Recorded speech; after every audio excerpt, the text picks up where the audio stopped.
So Mac just said, just throw, a couple of 40s in there of your finest, Really, beer. Belichick, a 40 of OE. I'm sure he pours out a little bit for his homies before he sips.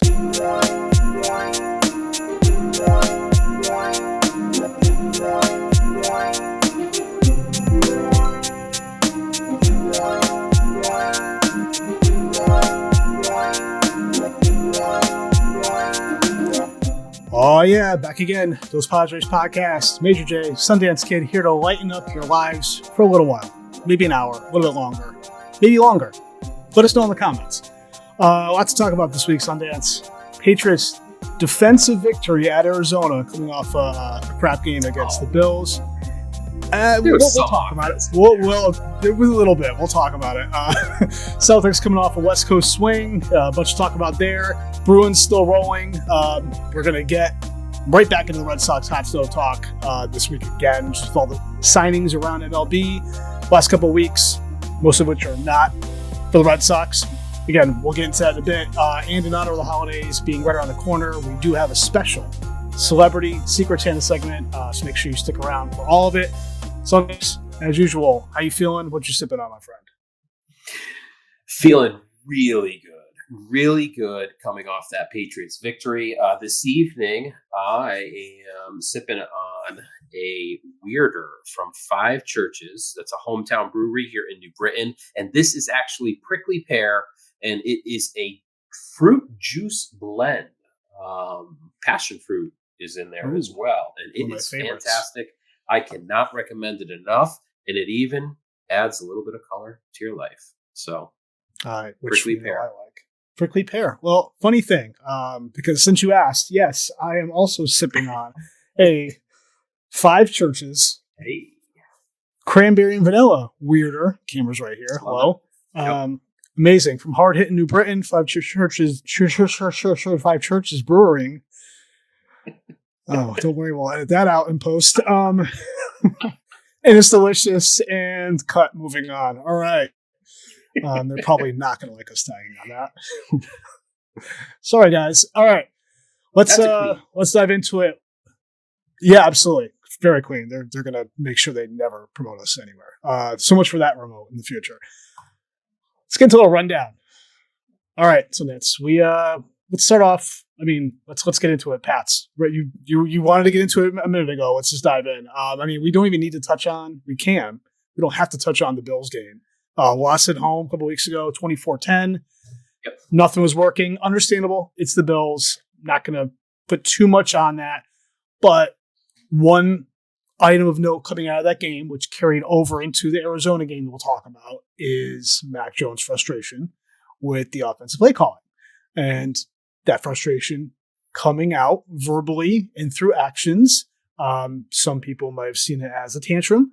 Some people say, you know what? I want my quarterback getting pissed off like the rest of us are at this ridiculous play calling, etc. So we'll get into that in a minute. But I guess we'll get into it now because it rolls into the Arizona game, which we can probably talk about more because we're recording this Wednesday night. So the Arizona game was just 2 nights ago. Besides it being an absolute mess in terms of the injuries, you lost Ramondre, got hurt. Devontae Parker got knocked out and needed Nelson Aguilar basically to rescue him and get him up before they ran another play. You had Kyler Murray go down in the third play of the game, simultaneously downing my own fantasy team as well for the playoffs. Not that it's about me, but just saying. Number of other injuries, I believe. Which Jones got knocked out? John Jones, Jack Jones, one of the Jones brothers. Jack Jones. Yeah, got knocked out as well. Still waiting on that. From what I could tell today, I believe Ramondre did not practice. Damian Harris, limited participant, so at least that's something. Maybe we'll get Harris back, which would be good this week. But you know what? Dive in. What's your takeaway from the Arizona game? Just kick it off there. All right, so there was a lot of blowback from the media heads, the talking heads, that quite honestly, this was not an impressive game for the Patriots, and it was really indicative of you know what. Patriots just kind of backing into the 7 seed for the playoffs at the moment. Right. Of course, there's a lot At of the season left. Listen, I came away with a little bit of a different rose-colored, glasses view. Okay. The defense was unbelievable. Mac played well. Aside from a botched handoff fumble late in Right. the game. Right. This was a good game. To your point, Patriots lost a lot of their players. A lot of guys went down with injuries. Devontae Parker, Jack Jones. I mean, these are key pieces because you didn't have Damian Harris running the ball. He was out for the game. Right. You also had the basically the number one wide receiver for us, Jacoby Myers. He sat out with a concussion. Myers missed the game himself. Yep. Come on, the Patriots were depleted. Now, listen, any football realist is going to say, well, geez, they didn't face Kyler Murray. They didn't face Kyler Murray, but the Cardinals didn't face our best offense either, nor our best defense, quite honestly, with Jack Jones on the sideline. And you're looking at all these receivers for Arizona saying, my goodness. And, for what it's worth, the backup quarterback, Colt McCoy, not a terrible backup quarterback in the NFL. No. You could do a lot worse than Colt McCoy. And so I'm going to give the Patriots a lot of credit on this victory. The defense was off the hinges. The backup rookies came in and ran the ball really well. And Kevin Harris. Pierre Strong, right. Pierre Strong, Kevin Harris, and Mac hit Hunter Henry up the seams. It's going to be those seams, Dean. That's a Belichickism for you. Listen, Mac hit, his receivers when and where he needed to. Kendrick Bourne really stepped up, had a handful of catches that were pretty big throughout the game. I'm really happy with this game. Now, all of that said, when you go and look at the Patriots' schedule, they've only beaten bad teams, and I can't deny that. Even as the biggest homer, sitting in the smack middle of New England, they only beat bad teams.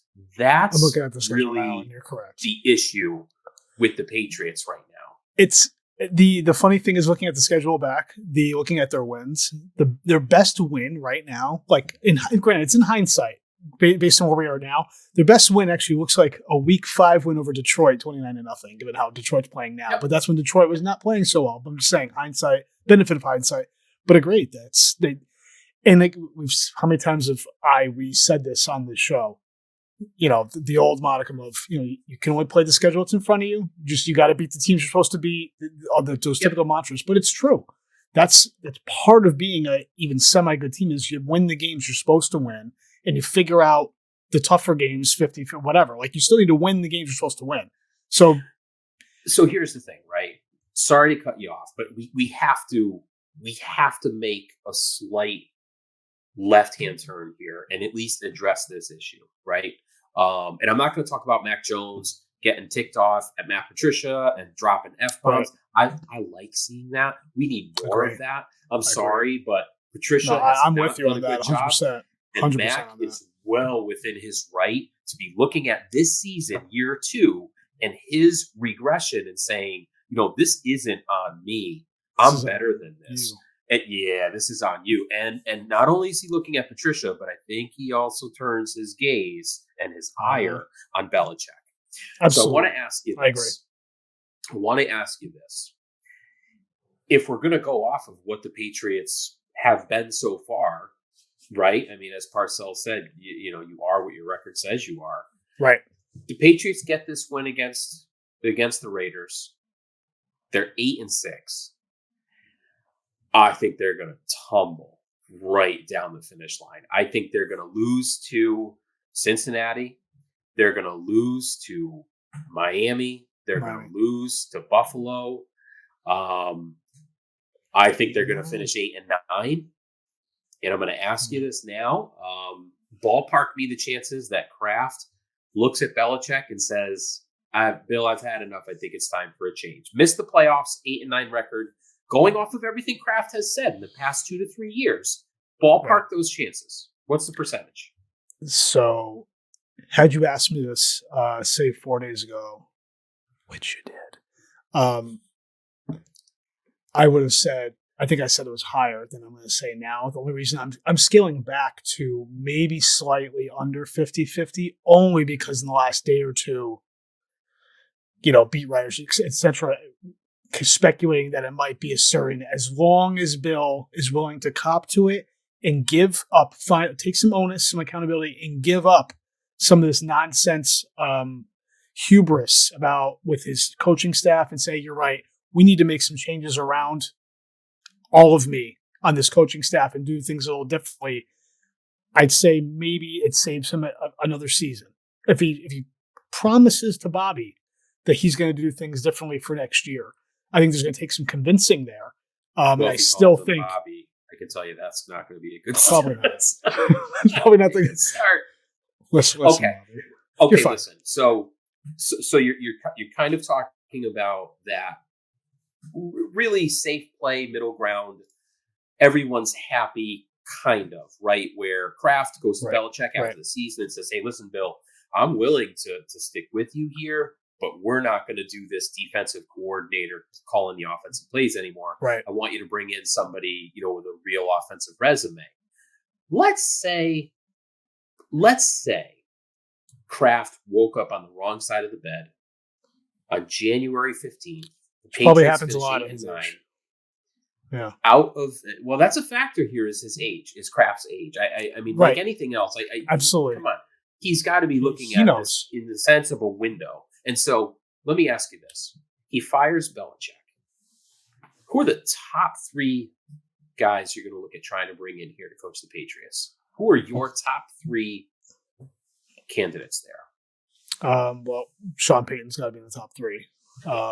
Without a doubt. You're trying to get Peyton back. You are looking at,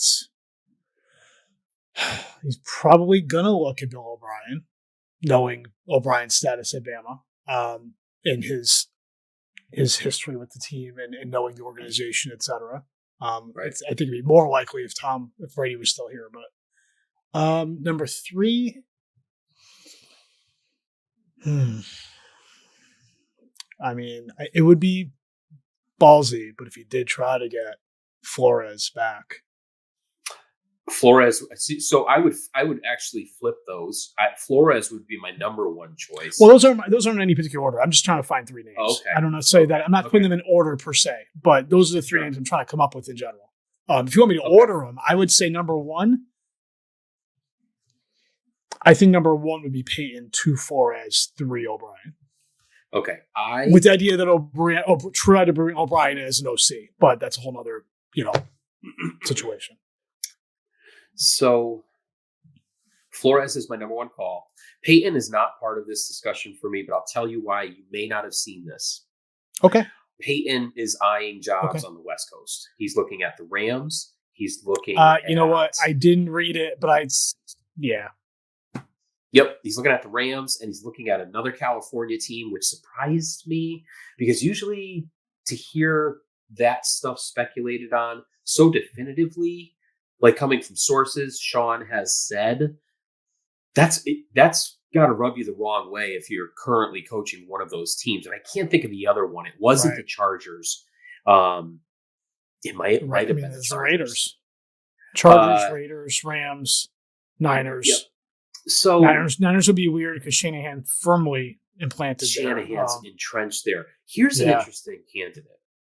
And I'm curious what you would think about this. What about Cliff Kingsbury? What if Cliff Kingsbury, who's got a massive deal for like next 5 years, but you know how owners are. I mean, I'm wondering if he chooses his quarterback over his coach and says, you know what, Cliff, this is not going to work out. How would you feel about Cliff Kingsbury? Coming to New England? No. Interesting. Okay. No chance. No chance. His I think his football IQ at this level is terrible. Interesting. It's not good. Okay. It's not good. He's a bad head coach. Like, he seems like a really nice guy. If anyone who's out there watching Hard Knocks in season on HBO, it's great, and I dig the show. And he seems like a nice guy, and I think he means well. I just don't think he has it at this level. I think if and when he's gone from Arizona, he's absolutely going back to college. Okay. Interesting. I don't think there's any Okay. chance he gets another NFL job, at least right after this one. There's no way. I think he's coached himself out of the possibility of going anywhere else unless he does basically, has to go somewhere else. I don't think he'd even get a job as an OC or on the offensive side at this point, because here's the way the Arizona offense has been since he took over in 2019. It's gotten like worse every year, and that's not a personnel talent thing. That's just his play calling. It's not good. Like, he has not adapted his play calling to the personnel. There's a reason why Kyler's getting pissed all the time, and it's not because Kyler's is whiny. I mean, he's that too, but there's justification behind it. Cliff is like, he's been time and time again terrible with play calling, terrible with clock management. There was a stat he challenged that one challenge against the Pats on Monday night, which he lost. He hasn't that was his first challenge of the season. He hasn't won a challenge since 2019. That's weird. That's weird. What stood out to me from the Pats game, the statistic that stood out to me towards Kingsbury was, I believe the Cardinals lead the league in most fourth down go for it, which is really interesting. That part I kind of respect, because I think not enough teams or coaches are still, even though I think it's starting to change a little bit. I'm starting to see hints of it where coaches are starting to get a little more liberal with that, but not enough. And a lot of coaches still just play call scared on fourth down. So that part I do respect. I do like the fact he's willing to go for it. Sometimes he's probably overreaching when he probably should be punting, but that's a whole other problem. But all right. So we've kind of touched on the Mac. A lot of stuff on Mac. I think we both agree. Generally, I think we agree that we like the fire, and I mean, I don't want to see it anymore, because if he keeps doing it where he's yelling at Patricia, now it starts to come off like, now you're just showing these guys up and you're kind of being a little whiny. But in general, I think it's coming from a place of, I'm fed up. I want to win. Knock it off with this nonsense. I want my quarterback having that fire. I don't want my quarterback just being, absolutely. So I think it also spins into, I was going to ask you, but I think we've already touched on it. We probably got to move on in a bit anyway. But Mac's regression this year versus, is it a function of the coaching dysfunction? I think we both agreed it's the dysfunctional offensive play calling, the unit, everything that's been set up. The infrastructure there has not lent itself to his development in year two. And we can blame Patricia and Joe Judge and all that stuff, but in the end, I'm blaming absolutely Bill Belichick, because he's the one who set up this situation to begin with. He knew what he was getting into with losing McDaniels, which sucked. I mean, it's going to happen. McDaniels sat around long enough. He deserved to take another job. That's fine. Sure. But, Belichick knew he was, and granted, maybe he had too much confidence in Mac being able to transcend this crazy transition in offensive coordinators and scheme, et cetera, and go into these guys and thought he'd survive it because he's a heady quarterback and knows what he's doing. He's still a second-year quarterback. Like, I'm sure Belichick did not envision things going this way, but you know what? That's on him for not anticipating that it could go this way. So I blame Bill more than anything else on as far as the way this has gone. I don't think Mac has regressed, but I also don't think he's progressed, but that's mostly not at his own fault. You mentioned it earlier. I was going to touch on it, but you kind of already hit on it. If Bill's job is in jeopardy, if Belichick is going to be here next year or not. So we'll leave that to you, and then we'll move on. But your thoughts on whether Belichick is here next year in an 8-9 finish situation, and if he is, under what circumstances, or if he's not. Okay. In reality worlds, Belichick is still here. Kraft has a lot of loyalty. It's going to play out the way you said. Kraft's going to go to him and he's going to say, "Hey, Bill, would really love to see you, notch those 20 wins and overtake Shula for the all-time lead in wins. It's only going to happen on one condition, and that is you seriously overhaul the coaching staff. And that's going to begin with the offense." Now, in bizarro world, which we've seen more than you would think in sports the past few years, Kraft is getting older. He doesn't. It's one of those things. I mean, mortality is mortality. I would think his patience get a little shorter. I really would. Right. And Right. he has deliberately called out the drafts that have not gone well, missing the playoffs. All of this falls on Bill. Bill is the one that says, I don't need a general manager. I don't need a real offensive coordinator. I don't need true wide receiver talent. Those are all Bill decisions. In other organizations, it's a tug of war between the head coach and the GM. And so the head coach could be talking to the owner saying, listen, he's got to get me more talent and this and that. That's not happening here. This is all, to your point, Bill's doing. And if you're Kraft, you're going to look at this situation and you're going to say 7-9, 10-7 with potentially a franchise quarterback, and then 8-9, and you brought in a defensive coordinator to call the offensive plays. We're potentially losing that franchise quarterback here. Right. Bill, what were you thinking? And it's not as if this has escaped Kraft. He said it back in March or April when he told reporters, it doesn't always look straight line to the fans. It doesn't always look straight line to me, Robert Kraft, as the owner. But Bill has earned enough, and he has. But what do you do if Mac regresses next year with a really good offensive coordinator? Oh my goodness, what if they go 7-10 next year? I mean, what does Kraft do then? Does Kraft say, oh, geez, I told Bill he had to go with a real offensive coordinator and look what happened? I mean, I believe cooler heads will prevail, i.e. Jonathan Kraft, quite honestly. And I think Robert Kraft will bring up the topic of discussion with his son. And I think his son will say, Dad, we're smart to let Bill finish this ride. But let's see if we can get a real offensive coordinator in here to fix things up. That does not, what that does not do is address the fact that they don't have a number one wideout. And I mean like a standout number one wideout. And they're going to have to go buy one because they can never draft one. That's we'll see if they're willing to put that money into it. But you're right. I think so. We've got coming up. We've got, so we said before, 7-6 after that win in Arizona. They did leap the Jets for the 7th seed in the AFC. So for the time being, they're in the playoff picture at 5-8 Las Vegas this weekend. Pats right now, I believe, are given 1 point on the road, which is interesting. But at the same time, Vegas has looked awful. So I kind of get it. Then week 16 to come home to take on the Bengals. We'll see where we're at there. All right, we've exhausted that. Let's move on. We got to cover some C's and B's here. Celtics coming off a West Coast swing. Right now, still best in the East by 1 game over Milwaukee, 22-7. So I don't want to say a rough West Coast swing, but it left a little bit of a rough taste in your mouth coming off these last few games. So they took care of business initially. Let's see, I'm taking a look at it here. They went out, they beat Brooklyn last week, followed it up with a win at Toronto.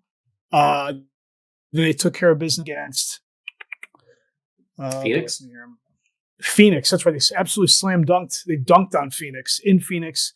Then they started getting tripped up a little bit when they went on the road, lost the statement game at Golden State on Saturday, 123-107, which they basically just looked like they were never really in it. Tatum kind of showed that a bit. Didn't really show up. I agree. Tough game, but it's going to happen on the road, especially on the West Coast. Turned around and lost Monday night against the Clippers by like 20, so 113-93 there. That was a little disappointing to follow up the Golden State loss with a loss at the Clippers.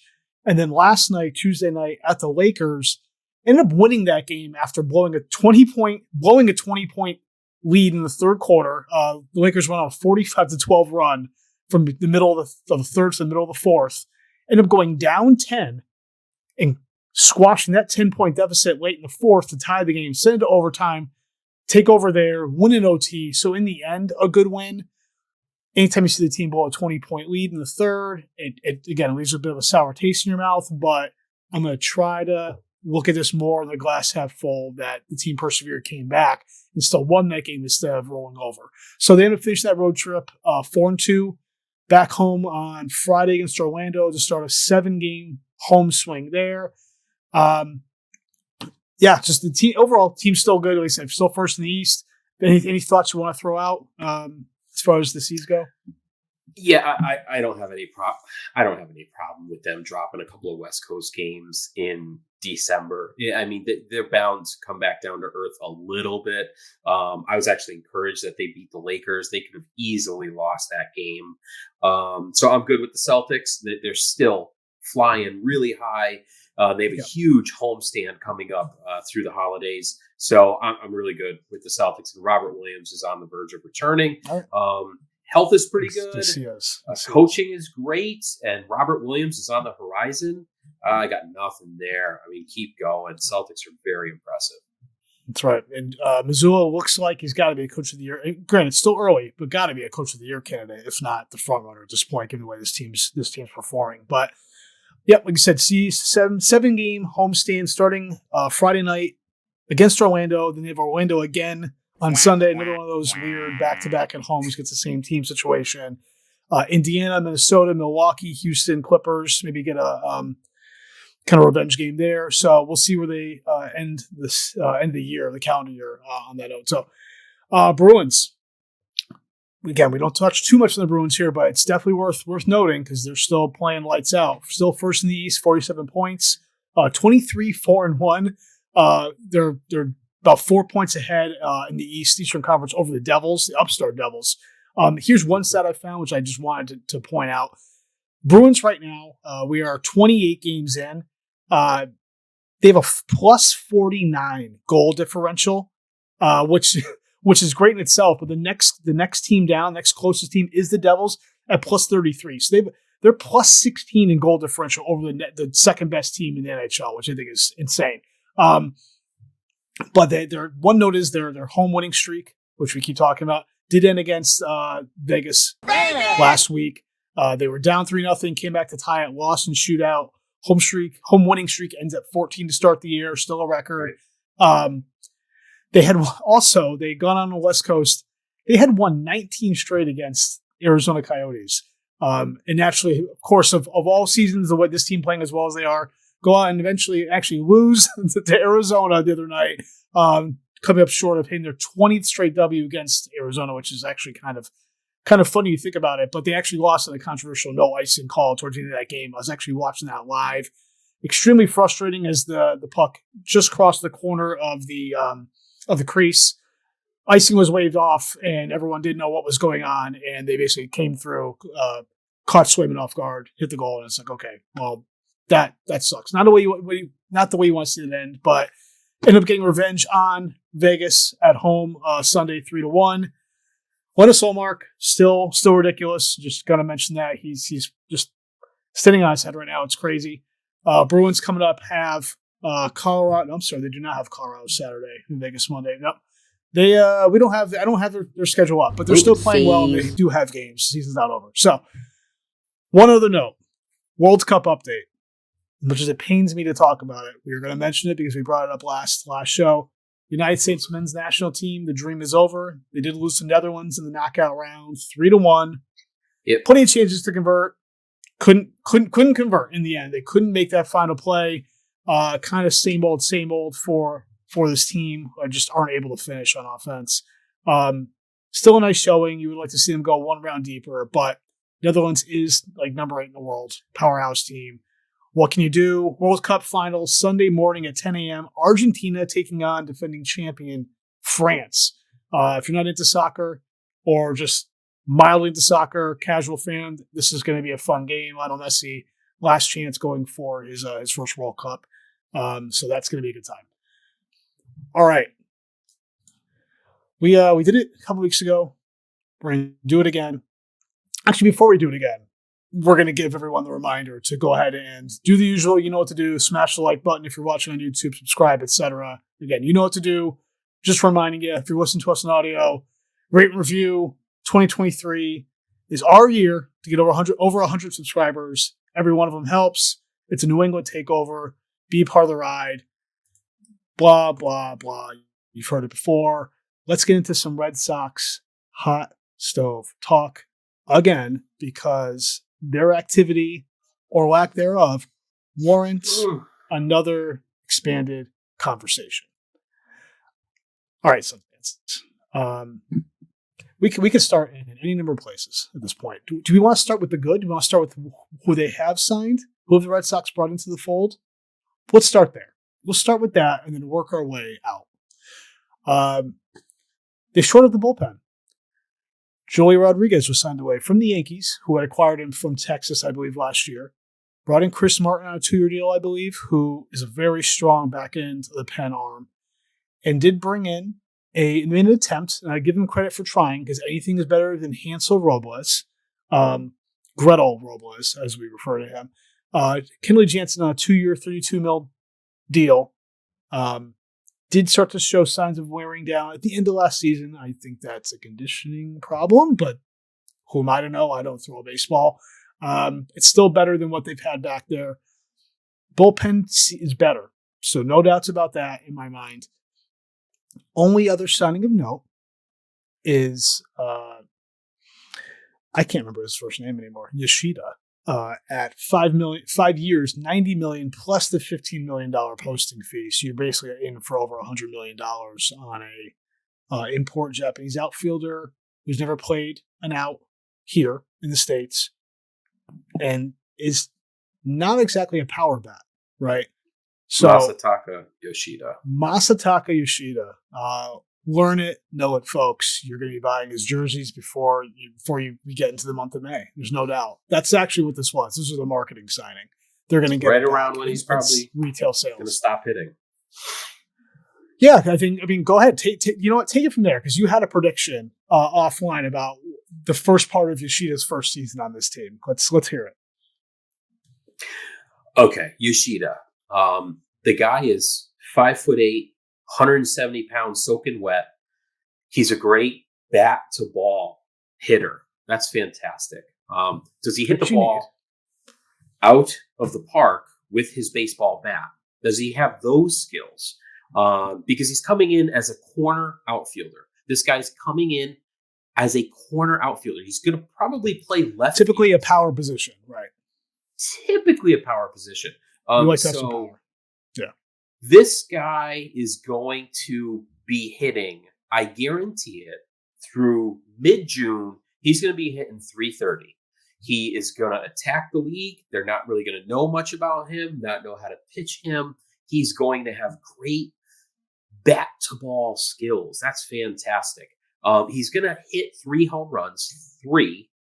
And he's probably going to finish the season around 275 with, I would guess, 10 home runs if we're lucky and 75 RBI. Here's the problem. You laid out, including his posting fee, $105 million for this guy over 5 years. You just laid out a 5-year, $105 million contract for a player that truly, realistically projects to hit 280, 5 to 10 homers, 60 to 70 RBIs. I'm sorry, what did Kyle Schwarber sign with the Phillies for last offseason? Oh, that's right. It was 4 years, $78 million. So I ask you, Boston fan base, would you rather have Masataka Yoshida in left field or Kyle Schwarber, who would be paid right about the same money? Tough question. Right about, if not less. He would actually be paid less. To me, it's not a tough question. I think I would take the 45 home runs, the 245 batting average. You think? Yeah. And the 100 RBIs and the spotty left field defense. You can stick anybody out in left field at Fenway Park. You and I know it. I can put my dog out there and he's going to do just fine. He's going to be near Gold Glove. But the problem is, now that you've signed Yoshida, what else are you doing? Because the Red Sox, I think, feel as if, they just got to sign a second baseman because they're just going to slide Story over to short. Kike in center, Verdugo in right, Yoshida in left. Devers is the cornerstone for one more season. We're good. And then Cassis at first base. Who knows at second? And our catchers is going to be a platoon. That always works out really well. And oh, by the way, we still don't have a real ace on the staff. Last time we didn't have a real ace on the staff, I go back about 8 years, and we had a bunch of guys like Wade Miley, Rick Porcello. They were walking around spring training with T-shirts they had made up that said, "He's the ace." This is so bad. Oh, by the way, the Mets signed Kodai Senga. Am I getting that right? I think 5 years. Yeah. I think 5 years, $75 million. Yeah. 5 for 75. Would you rather have Kodai Senga, who hits triple digits on the gun, has a ghost pitch splitter? So devious. Or would you rather have Masataka Yoshida? This is the absolute worst joke of an offseason that the Red Sox could have had. Oh, by the way, Carlos Correa signed today with the Giants. He's off the board. Yes, he did. 13 years, $350 million. Yep, totally worth it. Totally worth it. Listen, if we were to sign Dansby Swanson, I'd be okay with it. I wouldn't be. I'd say, you know what, that's not a bad signing. That's not going to happen. Their story is sliding over to shortstop. You can bank on that. It's what are they going to do to fill second base? And really, I think because they think they can fudge it easier. They can fudge it easier at second base. Yeah. Right. And listen, the Aaron Judge sweepstakes, I could care less about because that's not really like the Yankees went out and signed a free agent. They just kept Aaron Judge. Here's the deal. Nothing changes. 6'7", 225, and he's going to get hurt again. I love Aaron Judge. I don't want him to get hurt. He's one of the few Yankees that I root for, but that guy is not going to be healthy for the next 9 years and slam 60 home runs a season. It's not going to happen. But boy, the Red Sox are getting killed. Losing Xander, which we knew was going to happen. It's a bad off season for the Sox, and they don't really seem like they care about it much. So what I want to do is, I want to take a quick look at a lot of the players that have signed and just. So let's take a look at this. Let's scroll up and just we'll quickly go through players by position who have signed, right? And we'll talk a few minutes about who's still out there, if they fit. So catching position, we've already talked about that. Wilson Contreras, basically the gem of that position in the free agent market this offseason, signs 5 years with St. Louis. Zunino just signed with Cleveland. Old friend Christian Vasquez, who I know I was beating the drum for to try to come back at least because he wouldn't be that expensive, I don't feel like. Although you and I have talked about this in the past about there's some issues there between him and Cora. So maybe, again, there's always other reasons, and I understand that. Signed a 3-year deal with Minnesota. So we're looking at some kind of weird rotation between Connor Wong, and who else do we have back there? Connor Wong and why am I going blank? Reese. You're on mute, I think. Reese McGuire. Miss McGuire. There it is, folks. I'm on top of my game tonight. All right. I want to highlight this right here. This gentleman who at the beginning of free agency was supposedly top of this organization's list to go after. Jose Abreu, first base / DH type role, which we've talked about, they could have used losing JD Martinez, especially. Sent a 3-year deal with Houston, which I believe I don't have it here, was worth about $57.5 million. That is not a lot of money, folks. Not for what he brings to the plate. So I think that signing right at the beginning of free agency really set everything up. Like, okay, this is if they're not going after and paying this guy, and he was at the top of their list, we said at the beginning, where's this team going with money if they're not willing to even do $60 million for this guy? Yep. Rizzo resigns with New York. Josh Bell just signed with Cleveland, who's a nice bat at least. Hey, old friend did sign a minor league deal with Baltimore. I didn't know that till now. Not that I really care. Second baseman. There's none of note have really signed, but going back to your point, we'll just touch on it here. The available second baseman out there via free agency. The cream of the crop is basically right here. 33-year-old Gene Segura, who basically no longer has a job leaving Philadelphia. 5.1 WAR. So for you stat heads out there you go. But nice, decent player. Fills a role not anyone you get excited about, right? You get your Adam Frazier's, Rognet Odor, if you want to make sure, if you're going to get into a bar fight after the game, that's who you want on your team. So sign them up.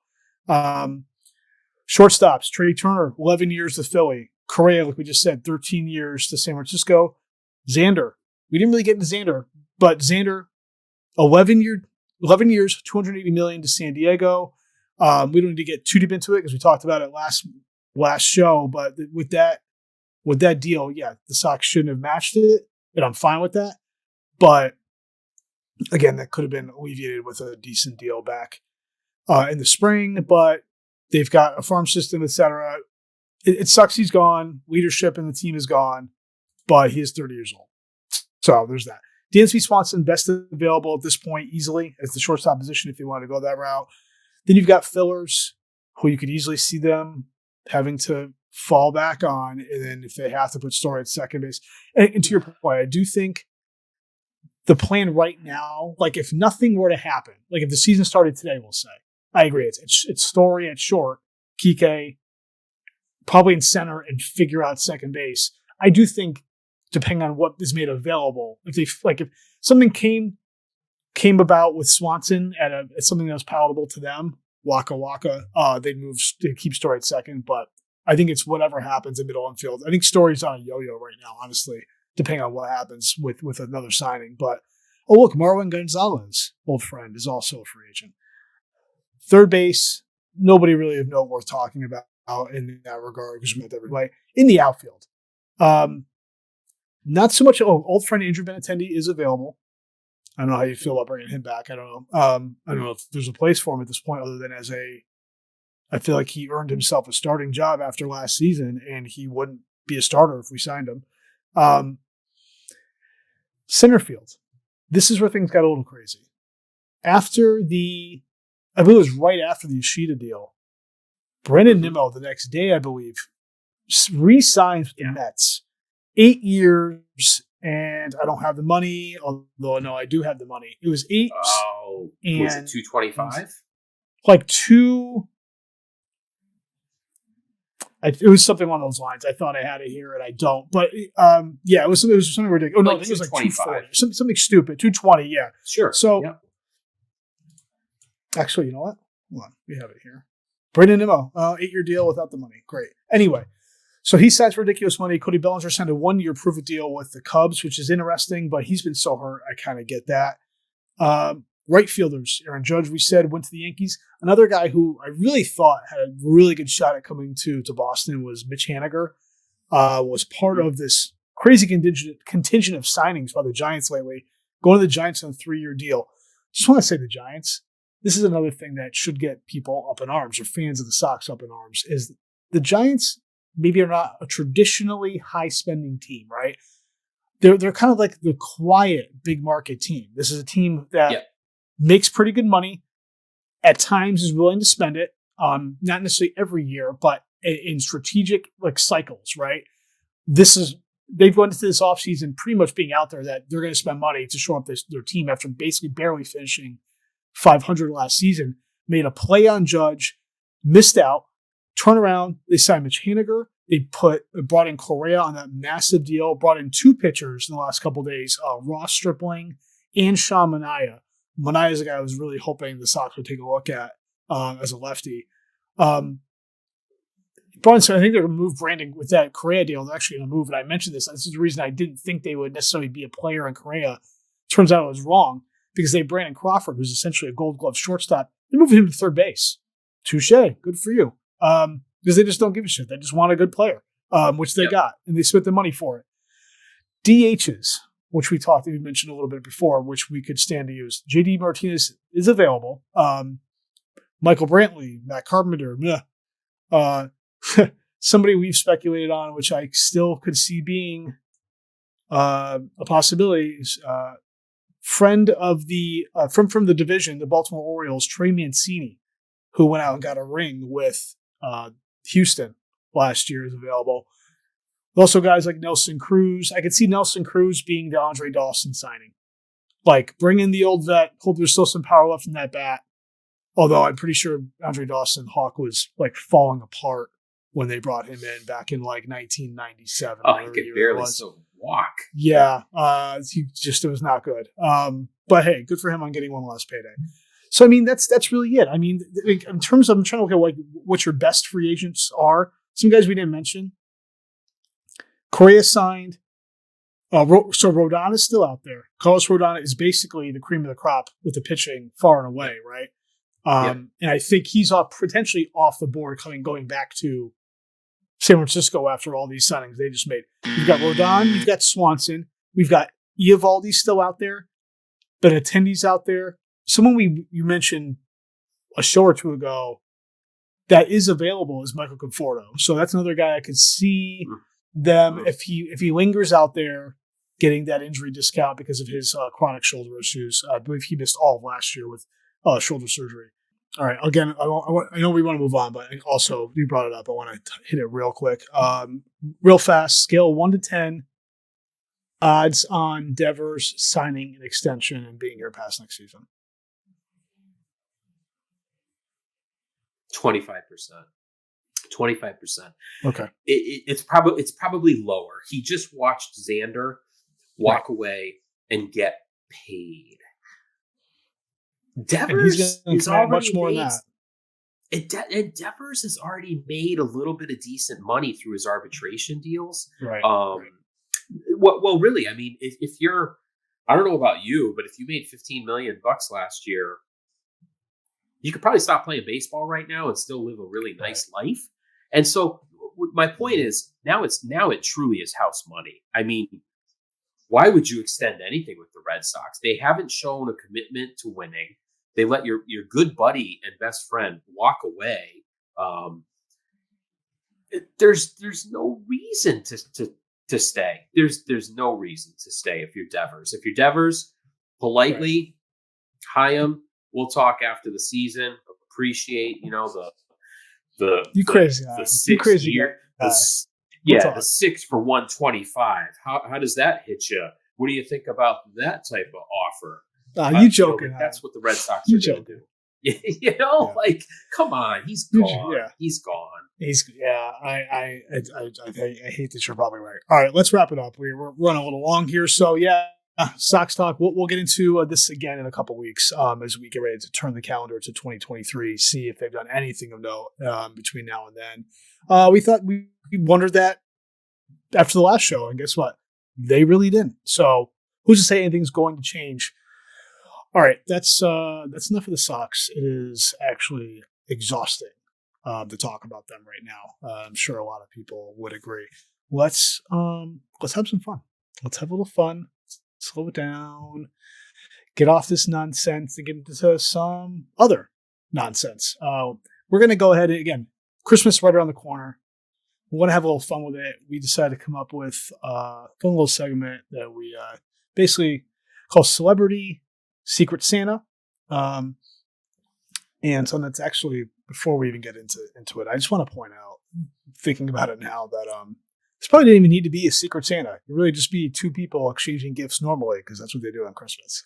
So either way, though, let's we basically the premise here is we came up with a couple of characters that are related in some way, and they're exchanging gifts on Christmas. It's what you do. It's the holiday season. It's the season of giving, and we imagined what those gifts would be to each other. So we went ahead, found a few pairings, and we each took one side of it.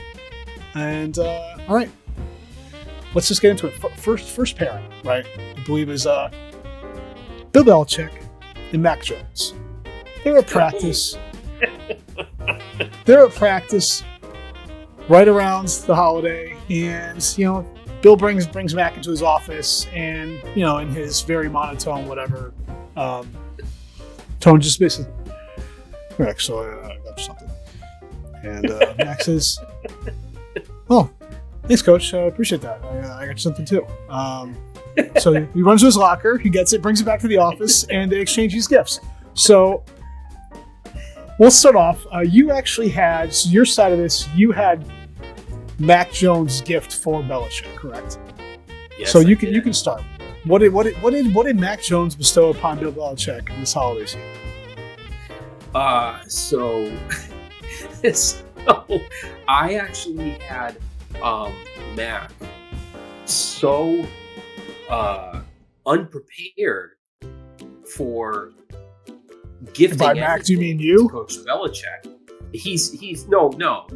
I have Mac really truly being unprepared for this because Belichick's not like a holiday type guy, right? I mean, it's ho ho. Oh, he's right there. And so ho, ho.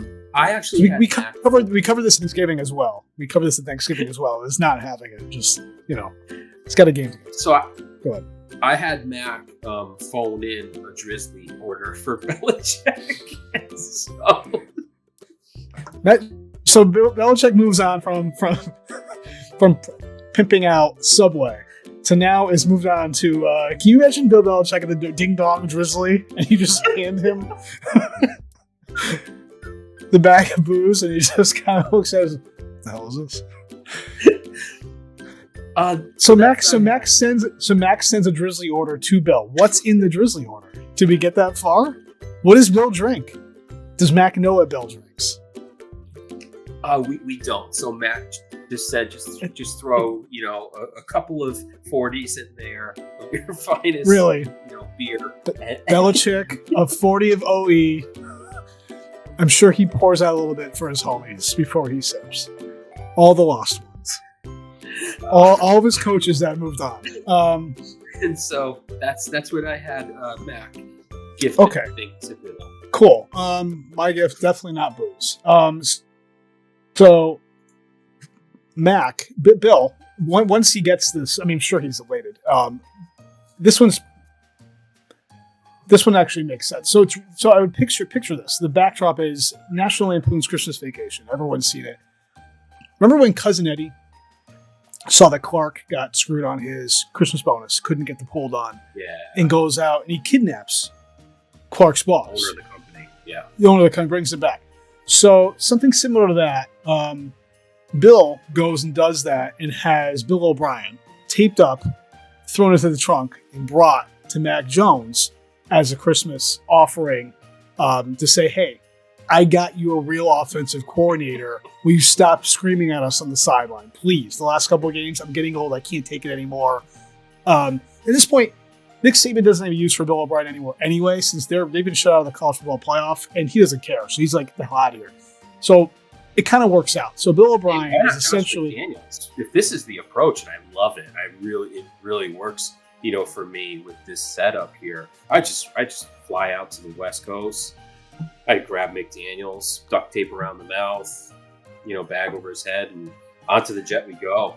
Well, it would actually work out because I don't think the Raiders would even notice that he was gone with the way they're playing anyway. So it's whatever. So sure, let's do that. All right, second pairing here. Ooh. Joe Buck and Troy Aikman are good friends. Been calling football games together for a while. Quite a duo. Check them out on Fox. Where are they now? ESPN, Monday Night Football? They're on ESPN, I think. Yeah, right? That's right. You can tell how much I pay attention to these Monday guys. night. Yeah. So I'll start first. I had Joe Buck. So Troy Aikman's gift to Joe Buck. Okay. This is going to surprise you coming from Aikman. But, he walks in, saunters in. Hey, Joe. And he's got it. It's wrapped up nice. He didn't wrap it himself, mind you. He obviously had it done at Macy's. But Joe opens it up, and it's an autographed mini helmet with Troy Aikman's autograph on it. Because everybody loves them from Troy. So Troy can't get enough for Troy. Joe can't get enough for Troy. Here is an autographed Cowboys mini helmet with my signature on it, enjoy it. The thing is, though, Troy knows that probably feels a little cheap. I'm going to add on to that. Okay. Just so you don't feel slighted. Goes past the spend limit. Yeah. He's like, because he's got money, man. He's blonde. He's beautiful. He's got the money. He's basically the next coming of Ric Flair. So on top of the mini helmet, he snuck in a little extra. Joe digs a little bit underneath and he fills it, and it's his very own handheld mirror.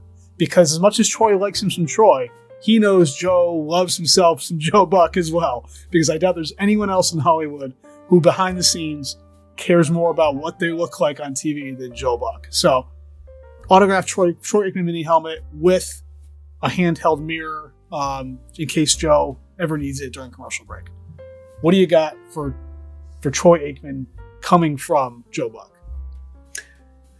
Well, listen, we're going to stay on this theme of looking good on TV, and I see your Troy Aikman bobblehead helmet and handheld mirror, and Joe Buck actually reaches out to good friend Scott Zolak and gets custom-made aviator sunglasses. And says, I hope I'm not friend, within a mile of this gift exchange. You are looking to be the coolest guy on the television screen. As a former quarterback from the National Football League, you are going to want to wear these bad boy sunglasses. Thank you, Scott Zolak, for the assist. And then, so the next game, we see him wearing them for a full 3 hours. Every production crew in the truck is phoning in. Tell him to take off the goddamn glasses. And you just see Troy just shaking them off. Nope, not doing it. Not going to come and take them yourself. Yeah. Thank you, That's Scott a fantastic Zolak. game. Thank you, Zolak. He strikes again. All right. Pair number 3. Noted good friends. Chaim Bloom and Scott Boras. Maybe not noted good friends, but I'm sure low-key, given all the talking they've been doing lately. They get together. I mean, they've been getting together plenty during the holiday season at this point. So I would think they have a really good idea of what each other might want, right, for Christmas. So you had Bloom's gift to Boras, correct? So you kick this one off. Okay, so I had Chaim just really feeling burned this off season. We've heard the stories about him learning that Xander took an 11-year, $280 million contract from San Diego, and Chaim was sitting in the San Diego airport bar lounge, just gazing out at the sky and completely awash in depression. And so if Chaim has to partake in this holiday exchange, he actually gives to Scott a karma spirit tree. And it's actually, he's regifting it. It was something that someone got him when he was down in Tampa.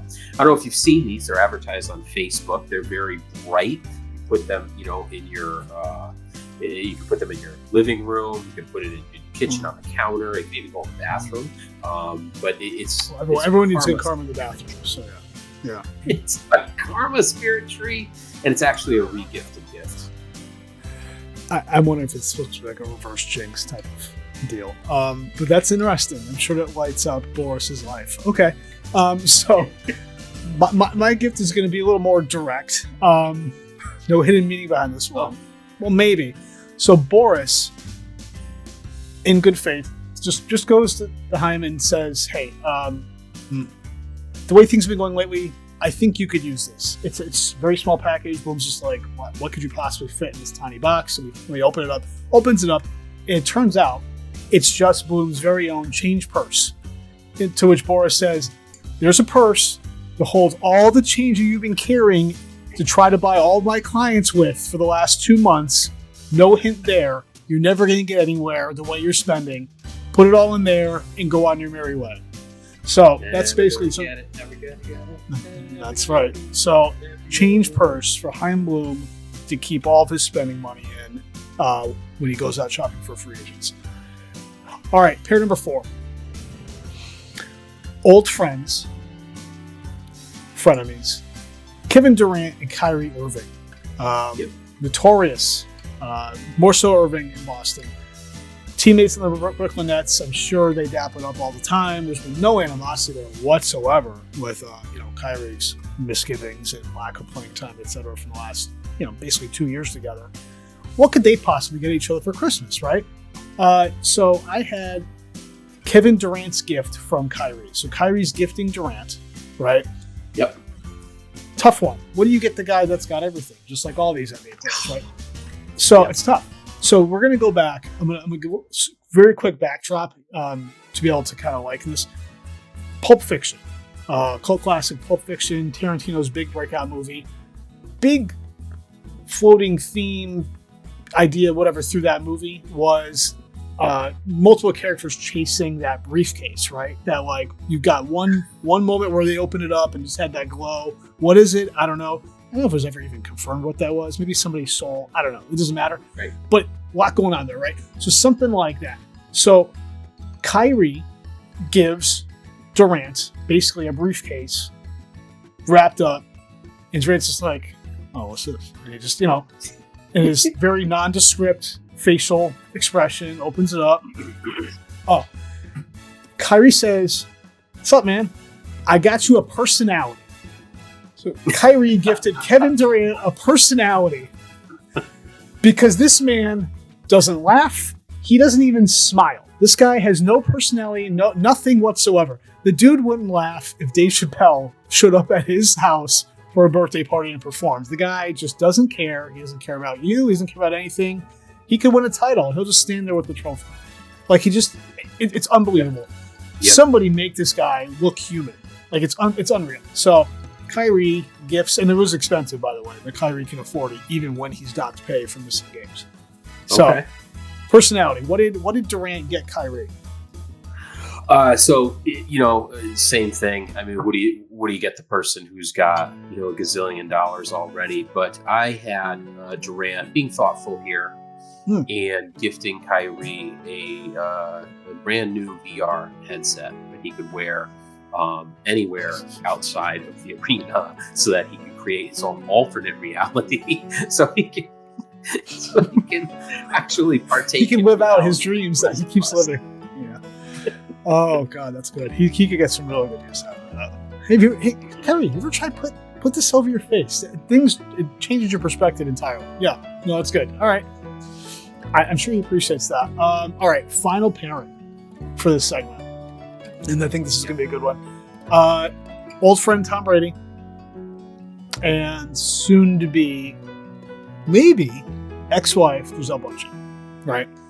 I think it's already ex-wife. Are they already divorced? Oh, I think it happened like 2 months ago. Oh, yeah. Oh, yeah. Well, I don't care. This still plays. So, all right, you lead it off here. What did Gisele get Tom? Again, taking a page out of the Thoughtful book.